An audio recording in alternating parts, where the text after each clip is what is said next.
हर्षित landmark, सपनों का घर जैसा आप चाहते हैं हम बनाते हैं। 1, 2 एवं 3 BHK ready position flats. Call 9827 321 321।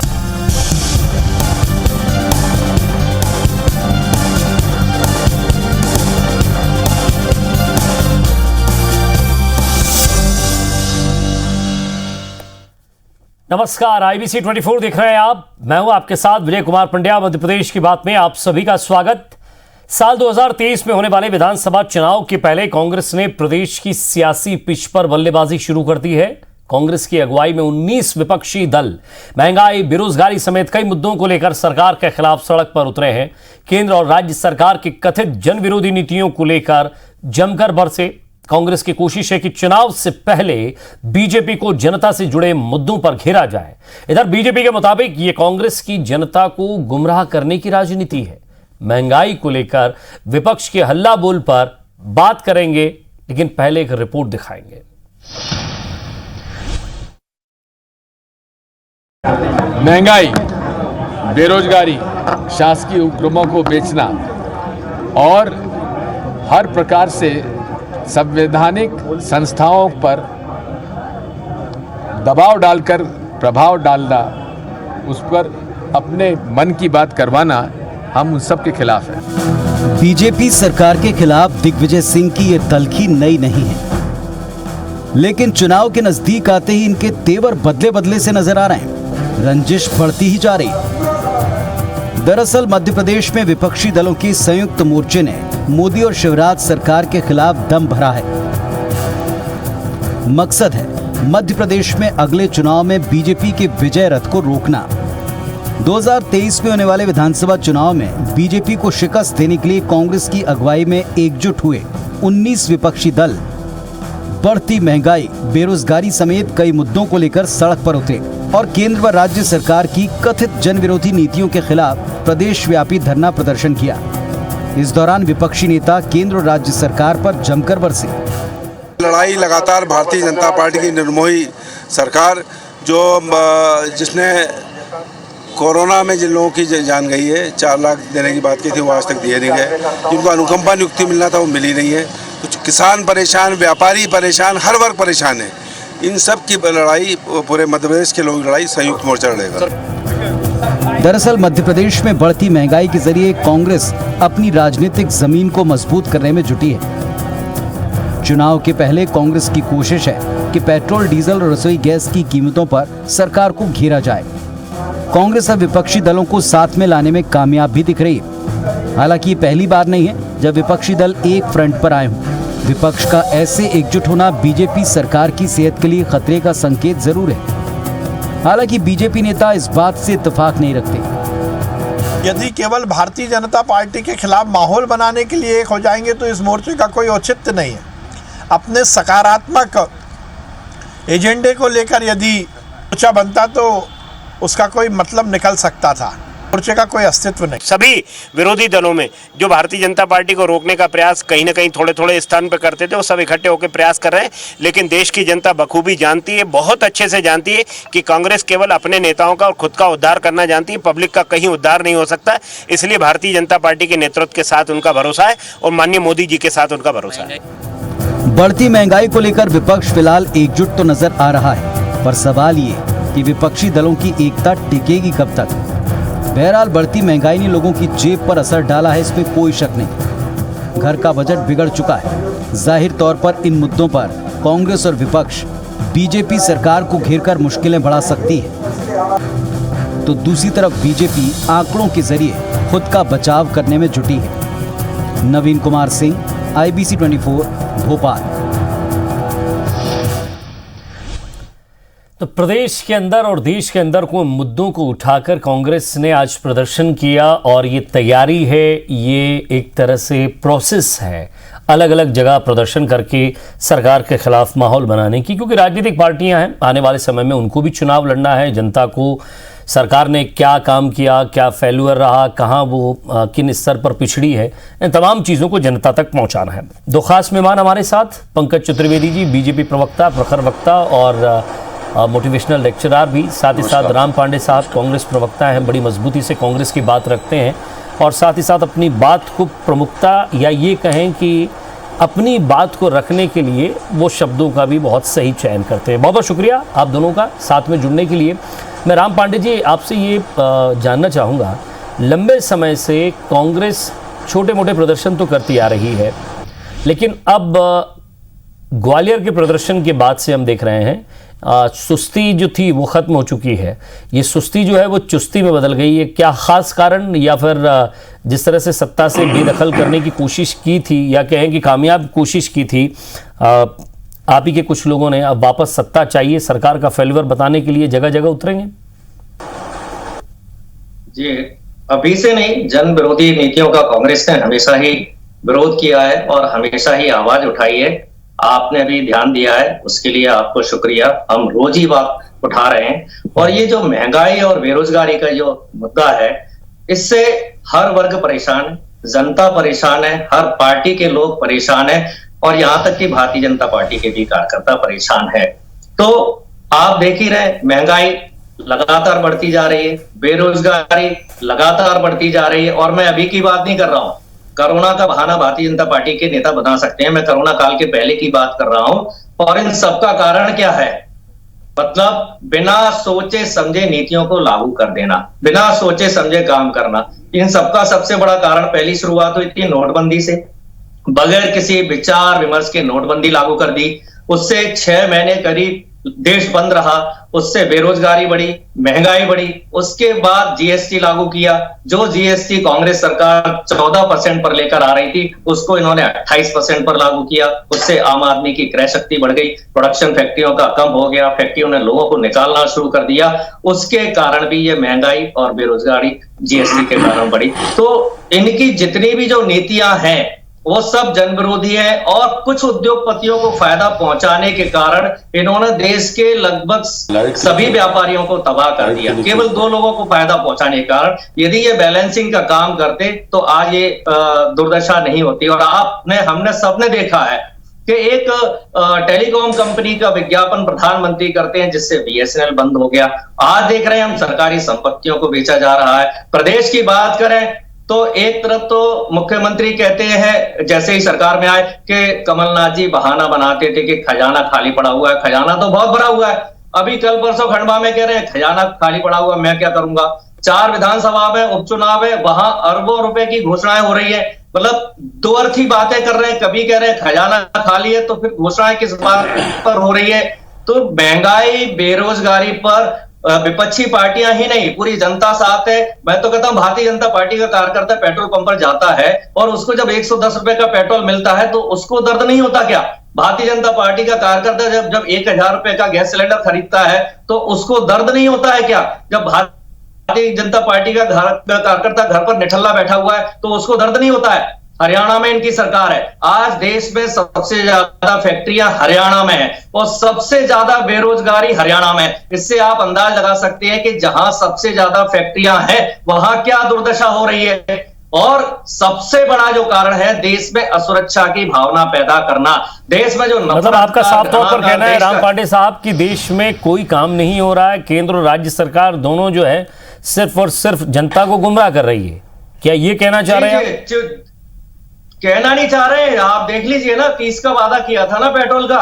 चलिए मैं जानने की कोशिश करता हूं पंकज चतुर्वेदी जी, सबसे पहले तो इनके लगातार जो प्रदर्शन हो रहे हैं उस पर आपका फोकस चाहूंगा और साथ ही साथ इतने सारे ढेर सारे मतलब दर्जन भर से ज्यादा तो आरोप लगा दिए पांडे साहब ने, जरा स्पष्ट कीजिएगा, जनता इन आरोपों को अगर सुनती है तो ये कितने सच हैं कितने नहीं हैं, क्या सोचती है आपकी पार्टी, आपकी सरकार?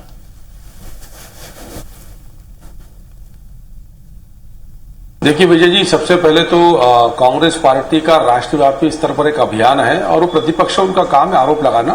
भारतीय जनता पार्टी उन आरोपों का जनता के बीच बराबर उत्तर देती है और इसीलिए मध्य प्रदेश के संदर्भ में, देश के संदर्भ में पिछले कई समय से यदि कोई भी छोटा बड़ा चुनाव होता है तो जनता की कृपा और आशीर्वाद भारतीय जनता पार्टी के नेता कार्यकर्ताओं में मिलता है। एक विषय दूसरा, 3 बड़े पैमाने हैं विजय जी आर्थिक रूप से। पहला पैमाना है देश का सेंसिटिव इंडेक्स जिसको हम सेंसेक्स कहते हैं वो 60,000 के पार है। दूसरा जो पैमाना है देश में, यदि हम जीडीपी की बात करें तो जीडीपी इस कोरोना काल में -24% थी जीडीपी, वो जो जीडीपी है अब वो 20.1 मतलब -24.1% से कवर करके उस लेवल पर आए और उससे 20.1% ऊपर इस देश की विकास की दर है 20.1%, जो कभी कांग्रेस के शासनकाल में नहीं थी। तीसरा जीएसटी का टैक्स कलेक्शन जो सबसे ज्यादा है इस सारे काल में। 3 बड़े पैमाने हैं जो ये स्थापित और प्रमाणित करने के लिए पर्याप्त है कि देश में अर्थव्यवस्था की जो रफ्तार है वो तीव्र गति से है। महंगाई की बात करते हैं तो ठीक बात है, पेट्रोल 100 रुपए लीटर है, मैं इस बात को स्वीकार करता हूं, लेकिन उसके पीछे जाना पड़ेगा हमको। 100 रुपए लीटर पेट्रोल क्यों बिक रहा है या डीजल 100 रुपए के आसपास क्यों बिक रहा है? उसका कारण बहुत स्पष्ट है कि जब मनमोहन सिंह जी की सरकार थी तो कांग्रेस पार्टी ने पेट्रोलियम कंपनियों को कहा कि आप दाम मत बढ़ाइए, जो नुकसान होता है हम आपको पेट्रो बॉन्ड दे रहे हैं और उन बॉन्ड का भुगतान 2020-21 के वित्तीय वर्ष से प्रारंभ हो जाएगा। कितने के बॉन्ड थे वो? 143 लाख करोड़ रुपए के। सोचिए कितनी बड़ी राशि, 10,000 करोड़ रुपए तो सालाना उसका ब्याज है। 2020-21 के वित्तीय वर्ष से भारत सरकार ने, क्योंकि वो सरकार मनमोहन सिंह जी की या मोदी जी की सरकार नहीं होती, भारतीय जनता पार्टी कांग्रेस की सरकार नहीं होती, वो देश की सरकार होती है और सरकार के जो बॉन्ड होते हैं वो बॉन्ड का जो नियम मतलब जो वचन होता है उसको कोई भी सरकार पूरा करती है। तो वो भुगतान की प्रक्रिया प्रारंभ हो गई। सरकार में एक स्पष्ट नियम है विजय जी कि जिस मद में पैसा आता है उस मद में पैसा जाता है, ये स्थिति है। यदि गैस के सिलेंडर की बात करें तो हम सब जानते हैं कि पेट्रोल और गैस समेत 85% हम आयात करते हैं। जो ब्यूटेन और प्रोपेन गैस है जो हमारे यहाँ एलपीजी में चलती है वो बाहर से आती है। आरामको नाम की कंपनी जो जहां से गल्फ से गैस आती है उन्होंने उसके दाम बढ़ा के रखे, तो अंतर्राष्ट्रीय स्तर पर दाम बढ़े हुए हैं, चाहे पेट्रोल हो चाहे गैस हो, उसका प्रत्यक्ष प्रभाव भारत के ऊपर पड़ता है क्योंकि हम उनको कच्चा बुलाते हैं, रिफाइन करके बेचते हैं। और इन सबके बाद मैं जानना चाहता हूं कि क्या महंगाई सिर्फ मध्य प्रदेश में है? छत्तीसगढ़ में महंगाई भारतीय जनता पार्टी ये कांग्रेस पार्टी को नजर नहीं आती? सिर्फ भारतीय जनता पार्टी पर आरोप लगाना। राजस्थान में महंगाई नजर नहीं आती, महाराष्ट्र में महंगाई नजर नहीं आती, पंजाब में महंगाई नजर नहीं आती, झारखंड में महंगाई नजर नहीं आती, बेरोजगारी मध्य प्रदेश में नजर आती है। अरे जहां कांग्रेस पार्टी की सरकार है, यदि जो ज्ञान प्रवचन कांग्रेस पार्टी के नेता भारतीय जनता पार्टी को देते हैं, क्या आप बैठे हैं रायपुर में विजय जी, वहां बताइए क्या स्थिति है? वहां पेट्रोल 30 रुपए लीटर मिल रहा है, वहां गैस 500 रुपए की आ रही है, वहां सबको रोजगार मिला हुआ, सब बहुत प्रसन्न है भूपेश बघेल जी की सरकार से। क्या स्थिति राजस्थान में गहलोत जी की सरकार में? और जिस प्रकार का आज आयोजन कांग्रेस पार्टी ने किया, बहुत हास्यास्पद है कि ये इस सच को उन्होंने स्वीकार कर लिया कि मध्य प्रदेश में कांग्रेस के प्रदेश अध्यक्ष माननीय कमलनाथ जी की जो बची कुची सामर्थ्य थी वो भी खत्म हो गई। मैं बची कुची शब्द का प्रयोग कर रहा हूं। कथित तौर पर 19 दलों से बात की जा रही है। लोकतंत्र में विजय जी आप परिपक्व पत्रकार हैं, मध्य प्रदेश में क्या स्थिति है किसी तीसरी व्यवस्था की? 2 अंकों में उनका वोट प्रतिशत नहीं जाता, 2, 4, 5 लोग जीत कर आते हैं, वो अपनी व्यक्तिगत क्षमताओं जीत कर आते हैं। तो आप 19 नहीं 90 से गठबंधन करिए, आपका राजनीतिक अधिकार है। और इस सच को स्वीकार करिए कि वो कांग्रेस पार्टी जो सबसे पुरानी पार्टी होने का दावा करती है, यद्यपि है नहीं क्योंकि इंदिरा गांधी जी ने नई कांग्रेस बना ली थी, ये मूल कांग्रेस है ही नहीं, पर फिर भी चलिए सहिष्णु को स्वीकार कर लेते। तो स्थिति क्या है कांग्रेस की? आप जिनका कोई लोकतांत्रिक अस्तित्व नहीं है, उन सामाजिक राजनीतिक संगठनों के दम पर कह रहे हैं गठबंधन बना रहे हैं, ये गठबंधन नहीं है, ये कांग्रेस पार्टी की कमजोरी का प्रमाण है कि आज इस स्तर पर कांग्रेस पार्टी आ गई है। जरा मैं पूछता हूं राम पांडे साहब, क्या राजनीतिक लालसा के कारण ये आरोप लग रहे हैं या फिर वाकई जनता, अगर महंगाई के पेट्रोल डीजल की एक बात पर, क्योंकि उन्होंने एक नया जरूर ये बताया कि बॉन्ड के कारण ऐसा हो रहा है, इसमें तो फेल्यूर आपका ही है, आप ही की सरकार का बता रहे हैं वो। दूसरा ये कि जो आप लोग आरोप लगा रहे हैं, ये तमाम आरोप काफी हैं मध्य प्रदेश के 2023 की सत्ता तक पहुंचने के लिए और प्रदेश ही नहीं देश में माहौल बनाने के लिए? देखिए, इन्होंने कहा कि ये बॉन्ड की बात की, क्या इन्हें 2014 के पहले ये बॉन्ड के बारे में जानकारी नहीं थी क्या? जब इनको जानकारी थी तो फिर उन्होंने ये क्यों कहा कि हम 30 रुपए में पेट्रोल देंगे? और हमारे देश का जो बजट है वो 32 लाख करोड़ है और ये बात कर रहे हैं कि बॉन्ड 143 लाख करोड़ के दे दिए। मतलब भारतीय जनता पार्टी में पहुंच गए तो वहां की नीति अपना ली, वहां जाकर झूठ बोलना शुरू कर दिया। सेंसेक्स की बात करते हैं, सेंसेक्स में कौन सी कंपनियां रजिस्टर्ड है? अंबानी अडानी जैसी टॉप मोस्ट कंपनियां रजिस्टर्ड है। उन 5% कंपनियों के फायदे के लिए जो सेंसेक्स में रजिस्टर्ड है, आपने 95% व्यापारियों को खत्म कर दिया। जीडीपी की बात करते हैं, कोरोना में -24 पर जीडीपी चली गई थी और उसकी जीडीपी कुछ थोड़ा सा बढ़ गई, जैसे ये कुआं पूरा खाली है उसमें 2 बाल्टी पानी डाल दिया, तो उस तरह से ये जीडीपी की बात कर रहे हैं। और ये सब कुछ अच्छा चल रहा है तो 1,70,000 से क्यों लिए? क्यों लिए? आज आप आत्महत्या की दर देख लीजिए, आर्थिक तंगी के कारण आत्महत्याएं क्यों बढ़ रही है? 35 साल हो गए। राम पांडे साहब आपकी बात का कुछ जवाब दे रहे हैं पंकज जी? विजय जी मेरा उत्तर ले लीजिए। जी बोलिए। मैं विजय जी मैं ये निवेदन कर रहा हूं कि 143 लाख करोड़ के बॉन्ड दिए हैं और उनका हर वित्तीय वर्ष में भुगतान होना, किसी एक बजट में उनका भुगतान नहीं होना, तो कांग्रेस इसको दूर कर ले। क्योंकि मेरा नाम पंकज चतुर्वेदी है, मैं विजय जी असत्य नहीं बोलता। मेरा उत्तर राम उत्तर हो जाए। राम उत्तर तो ले लो। अरे राम उत्तर तो ले लो, राम उत्तर ले लो, फिर राम उत्तर ले लो, फिर सुन लेना। विजय जी उत्तर ले लीजिए, सार्थक संवाद हो रहा है, चिल्लाने का कोई मतलब नहीं है। विजय जी पंकज जी, आज का दिन अगर कांग्रेस ने चुना, सुबह सुबह का वक्त चुना, स्वाभाविक सी बात है कि शाम को 5-6 बजे के बाद डिबेट शुरू हो जाती है चैनल्स में, अखबारों की अगले दिन की हेडलाइन होगी, क्योंकि एक हेडलाइन ये भी होगी कि मोदी जी ने क्या कहा यूएन में, वो तमाम सारी बातें हैं। तो क्या एक सही समय चुना? एक तरफ मोदी जी, दूसरी तरफ कांग्रेस, एक तरफ विकास और विश्वास की बात, तो दूसरी तरफ धोखे की बात कर रहे हैं। देखिए विजय जी, कांग्रेस क्या चुनती है, कब चुनती है, कब नहीं चुनती है, ये कांग्रेस के विवेक के विषय हैं और कांग्रेस को अधिकार है पूरा वो चीजों को निर्धारित करे। भारतीय जनता पार्टी कभी कांग्रेस के इन विषयों की न चिंता करती, न हम उस विषय पर चिंतन करते, क्योंकि हमारा लक्ष्य बहुत स्पष्ट है कि जिस प्रकार का श्रेष्ठ कार्य भारतीय जनता पार्टी की सरकारें देश में, प्रदेश में कर रही हैं, उन कार्यों को आप कैसे सर्वश्रेष्ठ कर सकते हैं। आज मध्य प्रदेश में देखिए क्या अनूठी योजना की घोषणा करी मुख्यमंत्री जी ने। आज दीनदयाल उपाध्याय जी की जन्म जयंती पर घोषणा करी कि मध्य प्रदेश में मुख्यमंत्री भूअधिकार योजना प्रारंभ की गई है, जिसमें मध्य प्रदेश में कोई भी ऐसा व्यक्ति जिसके पास आवास के लिए भूमि नहीं है, अब वो भूमि नहीं होगा, उसको पट्टे दिए जाएंगे। योजना का प्रारूप, योजना का आकार, प्रकार, स्वरूप हमारे सामने आएगा। पर ये सुनिश्चित है विजय जी कि मध्य प्रदेश में अब हर गरीब के पास उसके मकान बनाने के लिए भूमि होगी। शहरों में यदि आवश्यकता पड़ेगी तो सरकार भूमि का अधिग्रहण करेगी, खरीदेगी, मल्टी स्टोरी मकान बनाकर देगी। पर यह दायित्व आज शिवराज जी की सरकार ने लिया है और क्या क्या शुभ अवसर है कि दीनदयाल उपाध्याय जी, श्रद्धेय दीनदयाल उपाध्याय की जन्म जयंती के अवसर पर यह योजना लागू की गई। तो हम यानी भारतीय जनता पार्टी की सरकारें विजय जी एक ही लक्ष्य लेकर चिंतन मंथन विमर्श करते हैं कि कैसे जन उत्थान, जन संवाद, दीनदयाल जी कहते थे अंत्योदय यानी गरीब का उत्थान, जो सबसे आखिरी में है, जो परेशान है तमाम व्यवस्थाओं के बाद भी, उनको कैसे आगे लेकर आया जाए। और ये हर व्यक्ति का स्वप्न होता है विजय जी, रोटी, कपड़ा और मकान। तो रोटी की व्यवस्था, कपड़े की व्यवस्था, मकान की। आप मैं पूछता हूं कांग्रेस पार्टी से कि देश में कोई दुनिया में कोई ऐसी सरकार है जो 80 करोड़ लोगों को देश भर में मुफ्त अनाज बराबर बांट रही कोरोना काल में, ताकि कोई भूख से परेशान ना हो? है कोई ऐसी सरकार जिसने आधे देश के 133 करोड़ के आधे लोगों को निःशुल्क वैक्सीन लगाया है? निःशुल्क अमेरिका जैसे देश में नहीं हुआ जहां हमारे प्रधानमंत्री माननीय मोदी जी हैं। चलिए राम पांडे जी से जवाब लेता हूं इस पर। राम पांडे साहब, वैक्सीन की उसकी सिरिंज बनाना, ये तमाम सारी चीजें है कहां कांग्रेस पार्टी? आपको एकजुट भी होना पड़ेगा, पार्टी को मजबूत भी करना पड़ेगा। और इन जिन मुद्दों को लेकर आप चल रहे हैं, किसी एक दिन आपने हल्ला हो हंगामा कर दिया, आपको लग रहा है कि एक दिन से काम हो जाएगा? करेगी जनता विश्वास आप पर? पहली बात तो ये बेशरम लोग हैं, इनको शर्म नहीं आएगी। कह रहे हैं कि 80 करोड़ लोगों को मुफ्त दे रहे हैं। आपने प्रूफ कर दिया ना, यदि रोजगार देते और यदि व्यापार बढ़ाते तो 80 करोड़ देश में गरीब होते क्या? 80 करोड़ लोगों को हमें मुफ्त में अनाज देना पड़ता क्या? अरे अभी रोजगार तो बंद है, खुद ही तो कह रहे थे कोरोना में दे रहे हैं भैया। अभी कह रहे थे ना रोजगार, काम धंधे बंद है। तो ये हमारा दायित्व है सरकार का। कांग्रेस के लोग क्या कर रहे हैं बताओ जरा। एक आदमी दिखा सड़क पर, एक आदमी दिखा भारतीय जनता पार्टी के कार्यकर्ता सेवा कर रहे हैं जनता की। हमारे स्वास्थ्य सेवक है, अन्न दे रहे हैं, चप्पल बना रहे हैं। एक व्यक्ति का ध्यान रख रहे हैं। कांग्रेस कहां पर है? कांग्रेस बैठकर आरोप लगा रही है। राज्यों ने किया नहीं, गलत आरोप लगा रहा है विजय जी। आप जवाब दीजिएगा, मैं आपको समय दूंगा। मैं आपको समय दूंगा।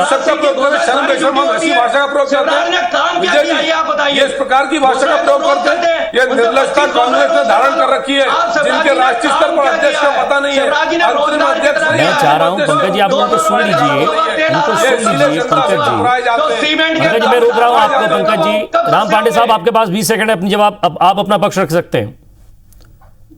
मैं ये पूछ रहा हूं, जीडीपी किसने लागू की थी? केंद्र ने लागू की थी ना 28% में। इसमें राज्यों की क्या गलती है? नोटबंदी किसने लागू की थी? केंद्र ने लागू की थी। इसमें राज्यों की क्या गलती है?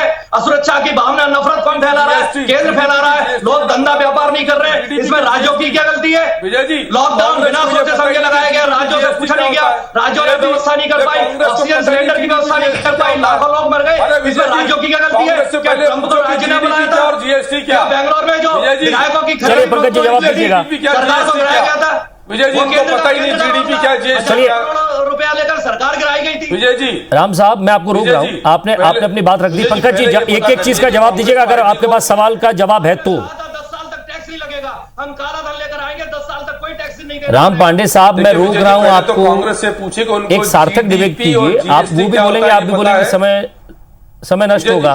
पंकज जी आप बोलिए, मैं राम जी के पास फिर आपके जवाब के पास जाऊंगा। विजय जी मैं ये पूछ रहा हूं कि क्या पहले तो कांग्रेस से स्पष्ट करे कि कांग्रेस को जीडीपी और जीएसटी का अंतर पता है या नहीं पता है। यदि कांग्रेस को यही अंतर नहीं पता कि जीडीपी क्या होता है और जीएसटी क्या होता है, तो फिर क्या उत्तर दिया जाएगा, क्या डिबेट होगी।